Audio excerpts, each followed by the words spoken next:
Ladies and gentlemen, welcome back to the Logical Nonsense Podcast. Today, we have a great podcast. I will be reviewing Peak Friday 2 by Nicki Minaj, as well as getting into hopefully some other hip hop albums.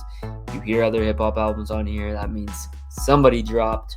But we have other hip hop album reviews, as well as getting into some sneaker stuff and possibly discussing the little Giannis drama at the end. So make sure to stay tuned till the end. Starting with the Pink Friday 2 album, Nicki Minaj released last Friday, I believe. It was kind of a big drop because she hasn't dropped, I believe, since, oh gosh, I don't even know her last album drop. I'll look it up. Yeah, it looks like, unless I'm reading this wrong, her last album drop was like 2018, if that's correct. I don't know. I could be wrong on that, so don't quote me on that. But yeah, no, it's been a long time for her and a long time coming, and we'll get to it later, but it sounds like it could be her last. So let's hop right into it. I'm going to bring up the track list here if you're looking on YouTube. Let's start out. We have a new way of reviewing albums. It's called the logic method. So, spelling out my little logical nonsense, just the logic part. We've got lyrics, on point production, glowing flows, immediate hits, and content matter. We will be reviewing that after going through each song. We'll give each of those a rating. So, let's starting out with Are You Gone Already? Biggest thing here is it's, I think, much different than what people expected to start this album off with. Billie Eilish sample. Honestly, didn't expect to ever see this from a hip hop artist. Obviously, Billie Eilish has had a lot of influence within her music. She's blown up in a lot of ways, and she really has her own lane of music. I've respected what she does. It's honestly, I would say, one of my guilty pleasures as a music fan, but I think she's done some really, really cool things, and her vocals are undeniable, what she does over there. So definitely a lot more vulnerable, and Nicki matched that vulnerability. I do think the sample dominated the song a little bit. It didn't really feel like Nicki's song. It still felt like a Billie Eilish song with a remix of Nicki Minaj on there, which sounds weird. I don't think most people would expect Nicki Minaj to be on a song with Billie Eilish. I mean, Nicki Minaj is known for being kind of a ferocious rapper. It's kind of her style. So for her to see to show a more vulnerable side was interesting, I think, for fans of her. But I think overall, it's not a terrible song. I think it tried to set a mood, but then you go into Barbie Dangerous, and it is so much different than that opening song. Um, it's got, of course, her more up-tempo flow that we're used to with the production, as well as her flow. Kind of the voice fluctuations we're used to hearing, as well as more of the spitting style that we're used to hearing. She has a great flow with this. I think she did a great job of matching that, and she kind of shows she still got it. She still got it in her that she can rap like that, and I think it's one of the better rap songs on this album. Then we go into FTCU, Fuck the Club Up, which is definitely a club banger. As we see, I think artists release more and more. I do think there is an appeal to make some of those club music songs. We saw it kind of late 2000s, that kind of be a trend, and I think it's starting to come back again. Obviously, I Just Want to Rock and some of the Rage songs have been very popular, and the reason being is it hits in clubs, and I definitely think that is what she was trying to achieve here. It goes hard. It's a sample from Waka Flocka, I believe. So she I think executed this perfectly on production wise. She has a great transition into her first verse, the voice fluctuations, the cadences, the chorus, the heavy bass. It's all a super, super great combo. I mean, this song keeps growing on me. I mean, it goes so hard.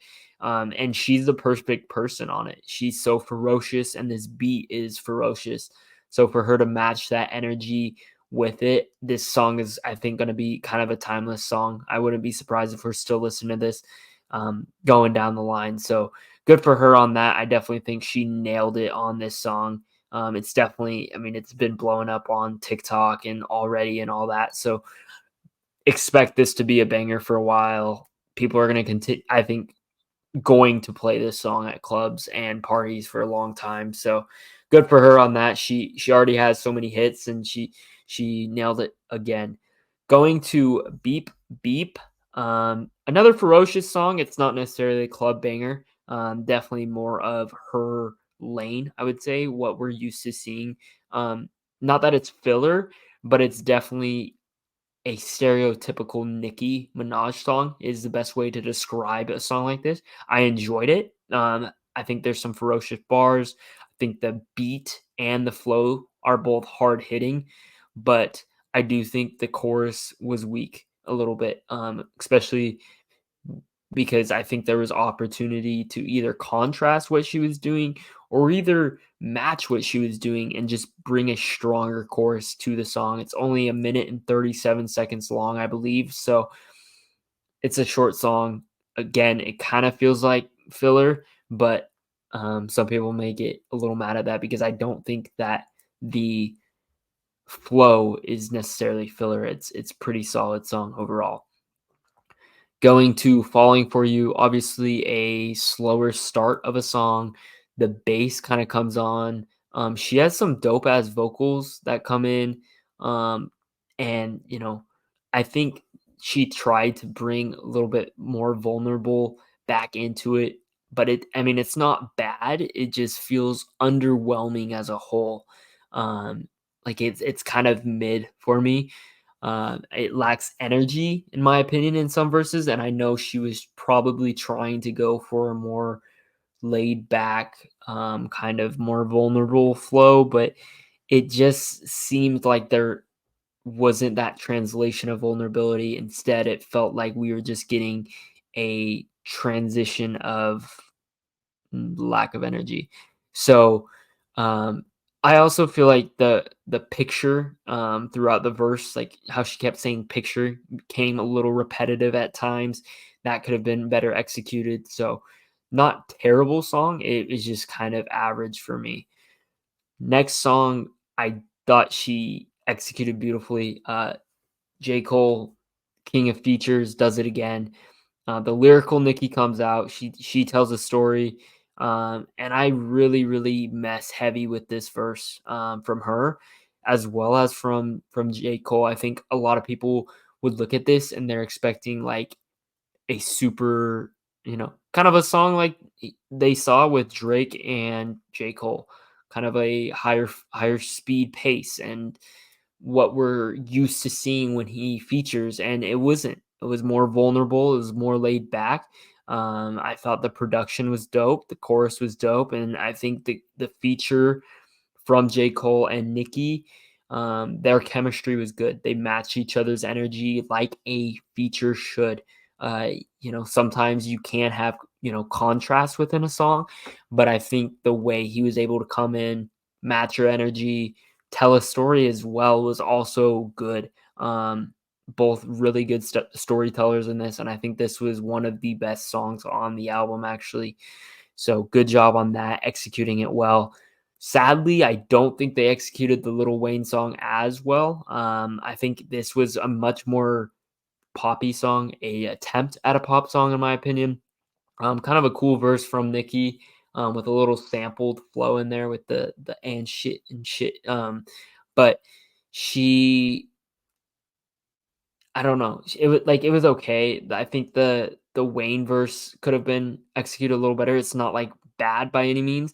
Like I said on here before, it's hard to discredit Wayne. I do wonder, and this is kind of maybe a hot take. I do wonder if this is a downturn of Wayne's career. I'm going to get into his album with 2 Chains, but I honestly felt underwhelmed from that album as well. I think this could be the downturn of his career, which is sad because he's had such a storied career. I constantly go back on his music and some of his hits and look at just some of the bars he's able to pull off. And he's not hitting with the same energy and flows and lyrical content that he used to.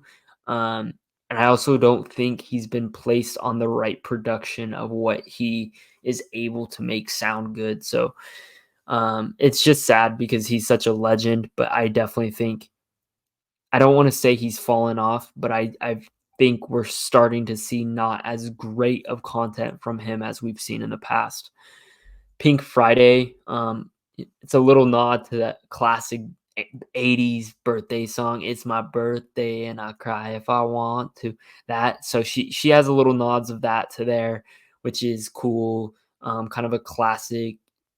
I don't know what you guys call it, the Barbie birthday song, I guess, from her fans. It's again kind of a stereotypical Nicki song, but I think the vocals were thrown in there pretty nicely.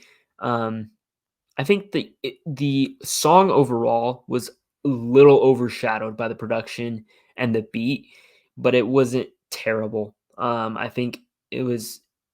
I could see the song doing well, but we'll see. Needle featuring Drake. We got that singing ass fool Drake once again. I mean, it's much different than his only verse, that's for sure. Uh, but you can see and hear the Spanish influence in this, and you see this across many albums throughout. Bad Bunny's effect on music is being seen in this song through Drake. I think he's seen how successful Bad Bunny's been, and going to, I believe, a few songs later, you'll see another Spanish song kind of influenced by Bad Bunny. So I think it's definitely one of those things that's kind of coming into play and being highly considered. Um, and then going to kind of what Drake did on this, it's another house music song from him. It's better than some of the other appearances he's had, but I feel like if you're gonna have Drake on there, like we could have a better song than what was represented here. So kind of disappointing, honestly, but overall not terrible. Going to Cowgirl, kind of reminds me of a Sleepy Hollow beat, honestly, but the high pitched verse is way too annoying for me. I can't do it. Usually, I'm kind of a fan of the more vocal, kind of higher pitched verses, but it wasn't getting to me. The second time around, I, the first time I listened to this song, I thought that the second time I heard the vocals, I was like, oh, this isn't that bad. But I just listened to it again right before this podcast in preparation, and honestly, I think it got worse. The second time I was like, why did I like this at all? So everybody, another club banger, man. Like she had two club bangers on here. It's obviously something of a focus for her. Um, Obviously, I think there's two samples in this song. The one sample is from Move Your Feet, which is a very popular song many people know, but the way she was able to get Lil Uzi Vert on there. Obviously, she made an appearance on the Pink Tape with Lil Uzi Vert, and I think honestly, this is probably the better song of the two. I mean, this is again kind of more of a club banger. It's really more of a production remix. Really, like there wasn't a ton of added stuff that they brought to it, in my opinion.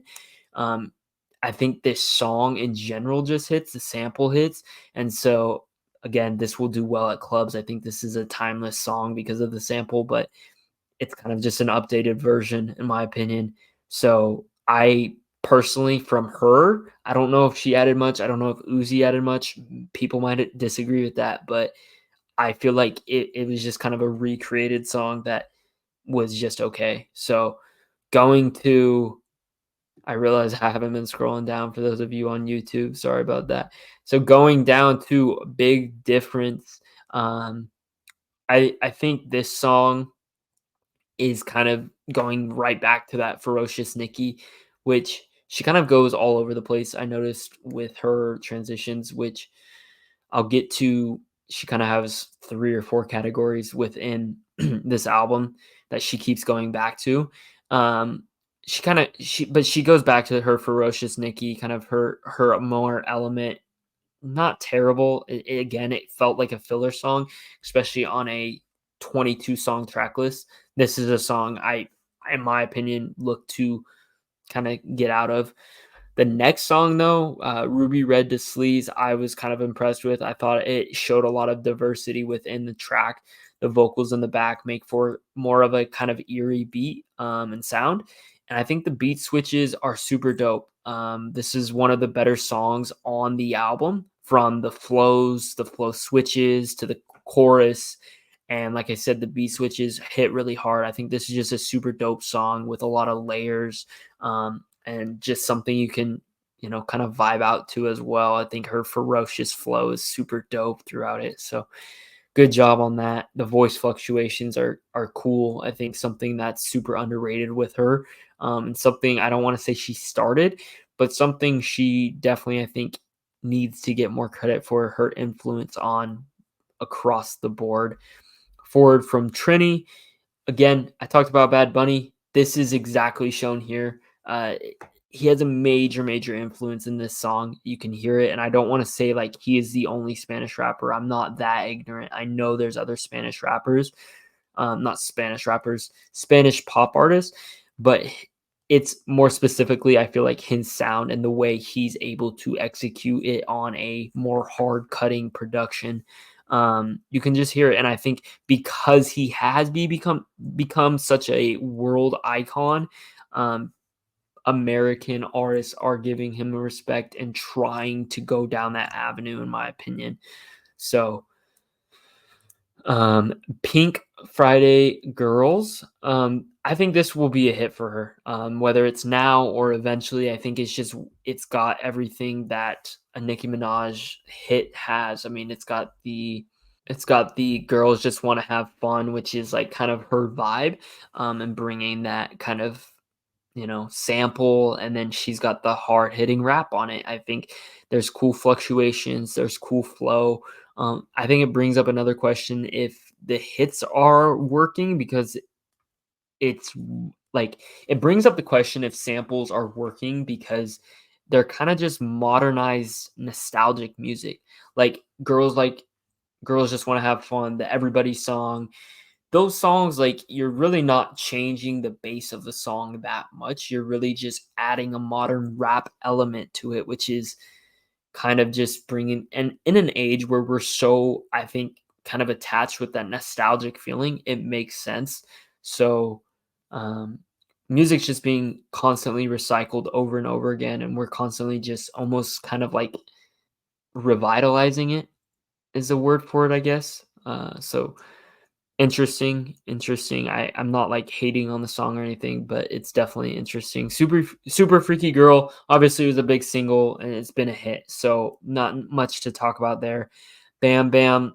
Again, I think one of the better rapping performances. I think it's a good song. It reminds me a little of her other track on this, Beep Beep. But overall, I think it's a solid song. Nothing to, you know go home about or anything. But the Heart of Glass sample in My Life, was a little strange to me, honestly. I think, she tried to go for a more vulnerable song. And I think it's actually a decent song, especially content wise, but I just don't really fuck with the Heart of Glass sample. I think it kind of ruined the song, honestly. I think she could have picked a different sample with the same kind of vibe she was looking for, and it would have been better executed, but I don't think she executed that well. Nikki Hendrix, this song has kind of aged on me. I think Future's vocals at the beginning, I think he was trying to like be all like kind of like cool and but like it really turned out awful. Like it's kind of disgusting how bad it is. But I like his verse. I think his verse is actually overall pretty good. Maybe it's a little dry, but his intro is awful. It can't be fixed. Nikki comes in, and I think she has solid vocals, solid verse. Um, I do think it was a little cringy with the whole line about pussy tastes like water. Like, I don't know, like it's some stuff like that where it's like I'm not her fan probably. But I don't know, a little cringeworthy for me, but maybe it'll hit for other people. I don't know. Blessings, another vulnerable song. I think towards the end, she really brings out the vulnerable songs. Tasha Cobbs, Leonard has some great, beautiful singing on this. Then she goes, "The Last Time I Saw You." I don't know if the contrast works in this song, but I do, it's another vulnerable song. And then she ends up with Just Memories. Super cool song, honestly, super introspective into kind of her self-reflection on kind of her whole life, her come up. I was really impressed with how she was able to tell it, and her storytelling. She definitely foreshadows a lot of possibly this being it and this kind of being her retirement speech in a lot of ways.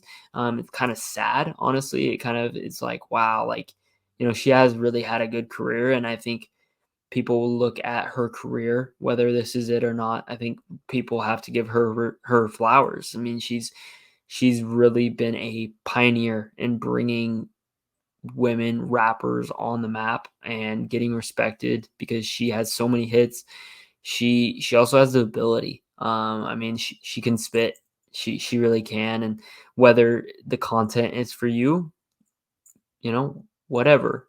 She's not always, talking about probably things everyone wants to talk about, but I think overall she did a solid job in her career. So going to the Logic recap, we'll start with lyrics. Overall, I think her vulnerability in her songs was good. When she brought that out, I think lyrically she was solid, but obviously on songs like um Fuck the Club Up and Everybody and, you know, some of the other songs, I think she wasn't focused on lyrics. And for that, I think the rating here is probably like a 6.7 out of 10. And I think that just kind of speaks volumes to kind of what you're getting on this. Obviously, she has a very focused lyrical thing, but when she was able to self-reflect, she oftentimes did a good job of storytelling and bringing in lyrics and bars that were interesting and introspective. So on point production is the O for Logic. I think the production on the club hits especially were super good. There was some songs where the samples I felt like overshadowed what the song was. I also felt like there were times where the production kind of took away from the song. It was a little annoying. Honestly, I felt like there's been better produced albums than this one. Um, I'm gonna go with a 6.4 on the on point production. Might be a little low on some. Honestly, I think I might be underselling some of the production because some of the sample flips were very well executed. Like I said, Fuck the Club Up and Everybody were really good sample flips. But look at a song like the Heart of Glass sample and or not Heart of Glass sample and just some others. I just wasn't. I didn't think it was there, so I'm gonna go with 6.4 there. Glowing Flows, which is the L or the G in Logic. This is referring to flows. I actually think Nicki's flows are some of the best in the game. She's always been a big flow person, and the way she's able to fluctuate her voice and flow was incredible in this album. She continued to do it. I'm going to give her an 8.6 out of 10 for Glowing Flows. Immediate hits, kind of this basically is just talking about like how well is it as a cohesive whole, like is this not cohesive whole, sorry, how well is this, like is this a good album to listen to? Are there a lot of hits? Is there, are there good songs on this album? I would say overall, I would say about half the album is good songs, and so for that, I'll give it a 7.4 out of 10. I think she's gonna have hits on this album. I think there's definitely some longevity within this album. But for content matter, This is where I'll talk about kind of the flow of this album. She has really 4 categories. She has her club hits, which I think are gonna be the most popular on this album. She has her vulnerable songs, some of her more self-reflection songs. She has her ferocious Nicki songs, and then I would say her 4th category was kind of her house music songs with, like, Drake and the Bad Bunny, um, inspired song with Forward from Trini. So, I think the content matter. Some people might say it was all over the place, and at first, honestly, on first listen, I felt like it was all over the place, but honestly, she kind of ties it all in weird ways. Um, it's almost like she's kind of going on this roller coaster of kind of her own diversity of showing all of everything she could. I think the thing that really threw me off is kind of the house music. I really don't think that belongs. I think you can get away with the club music and the ferocious bars, but and even the vulnerable songs, but the house music just doesn't fit for me. Overall content matter. I think again going back to lyrical content, and I know this is different, but I think the content matter of what we're seeing, what she's portraying, um, was pretty solid. It wasn't terrible at all, and I think it was a little different than what people expected, especially for expectations. The overall content of the songs, I'm gonna give a 7.6. So getting out our calculator for an average rating of 7.2. 7.2 out of 10 is my rating for this album. Make sure to check it out. Tell me your thoughts, where I got it wrong, where I got it right. Definitely a good album. I recommend everyone listening to it for sure. Okay, going to our fashion segment. Definitely want to talk about Fear of God times Adidas collection, the athletic collection from them. It finally was dropped, the Fear of God Athletics. There's been a lot of talk, and if you guys follow my TikTok, if you haven't, TikTok podcast is the username. But there's been a lot of talk of how Fear of God Athletics could be a Jordan in ways, and they see that as an opportunity. I talked a little bit. There's no way you're catching Jordan. I'm sorry, but un- Jordan had such an influence because of what he was able to do on a court and how many people we were able to bring. Not everyone knows who Jerry Lorenzo is. Jerry Lorenzo obviously has, paved the way in a lot of ways in the way he's able to perform at the streetwear level, but I definitely don't think he's anywhere near the fame of Michael Jordan, nor will I ever think he'll reach that. Do I think it's a big collab for Adidas? Absolutely. Especially coming out of their collaboration. I don't even know if it'll be as big as Yeezy, if we're being honest. So it's crazy that he even said that. We'll see how it does. As a collection as a whole, there's some pieces I like and there's some pieces I don't. Going with the shoes, I do not love the basketball shoes. I think they're super bulky, don't look like a basketball shoe at all. Maybe what they were going for, maybe a more lifestyle basketball shoe, but it really does look like a like a high top van in ways, which is not really basketball looking. The Athletic 86 lows I think could do well, especially with the women's wear category. It's got obviously his neutrals, which is a staple for him being more neutral, but I think it has the potential. So he's using suede, which is premium material, obviously, and kind of the gum sole, which is the rubber sole, not gum sole. Sorry, the rubber sole. I think it could do well. Obviously, $200 is a little high price point if you want to kind of have a successful business. So yeah, going to the Fear of God. As you can see, they're suede, and they are suede with the rubber sole. I think it could be a successful women's shoe. I don't know if the $200 price point is it. Obviously, Fear of God isn't like a cheap brand. And neither was Yeezy, but Yeezy had, in my opinion, a bigger name and a more sought after name. So we'll see the slides, $100 slides. I don't really know the benefit here too. Honestly, it looks like rubber with not much difference there. So I don't know if I'm feeling that. Going to the hoodie, I do think this is a different silhouette to the hoodie. The actual shape of the hood, the silhouette of the hood is nice. I think the three stripes is a cool touch. It's a different three stripe logo. Very simplistic but unique design. Obviously, it has like kind of that shiesty mask, if you will, which is cool. So going to kind of, geez, I didn't mean to scroll all the way to the bottom. I'm not gonna go through every single piece. I think the sweats, these will hit as well. I think they're made well. The fleece sweats. Honestly, it's the men's wear. I do think was executed well. I'll get into the women's wear in a sec. Some of the pieces I don't like.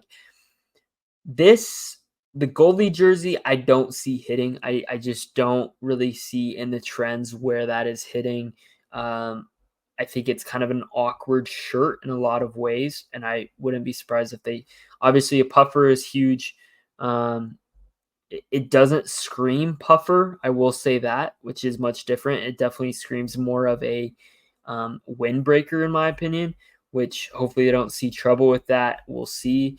But then, going to the rest of the collection, I think that's a hit. That screams fear of God. It's different. Obviously, it's not athletic, but it's more of his style, and I think these pair really well together.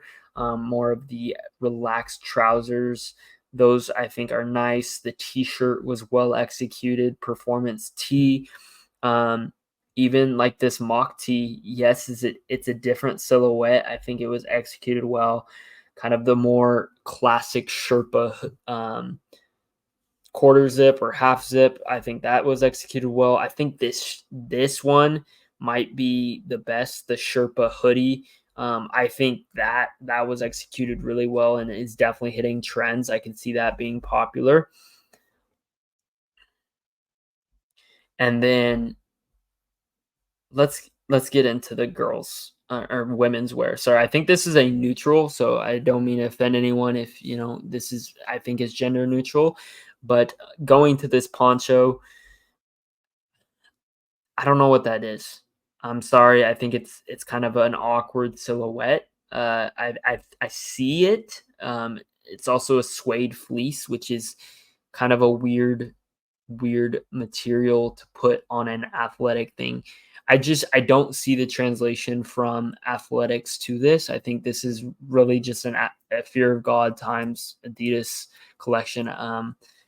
But going to the mock neck, and it's fine if it's a streetwear collection. Just don't call it athletic wear collection. You know what I'm saying? So the suede fleece mock neck.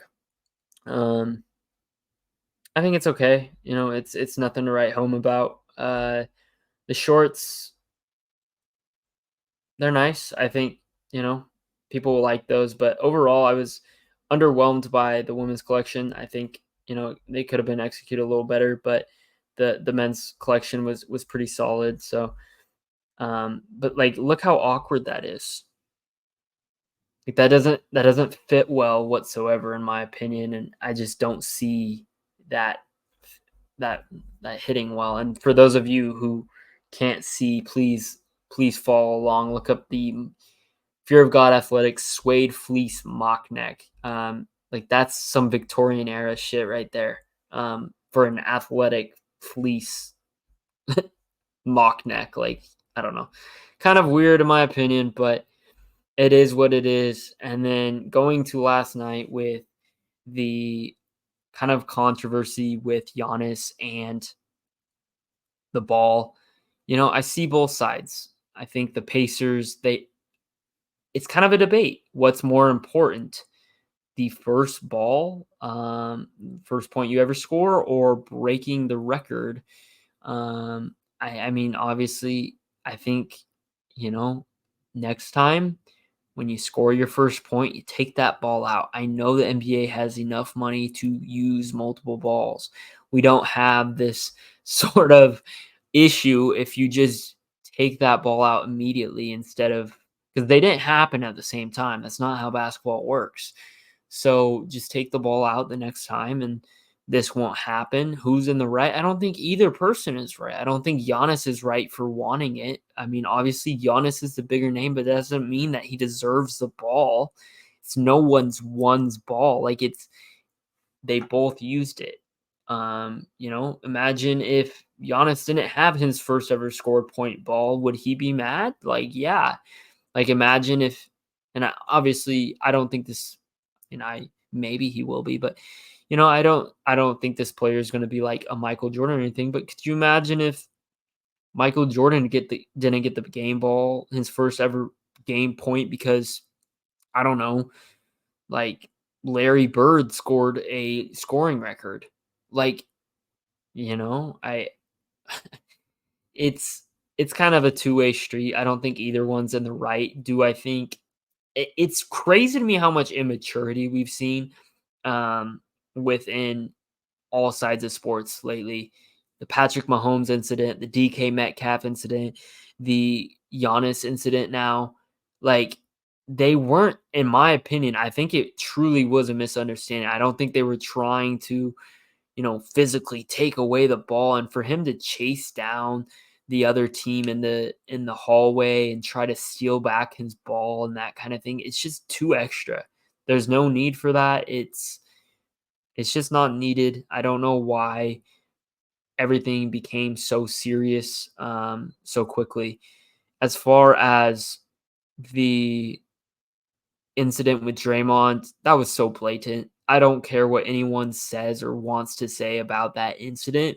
Obviously, he said he was trying to sell the foul, and I analyzed the game and I analyzed the move multiple times.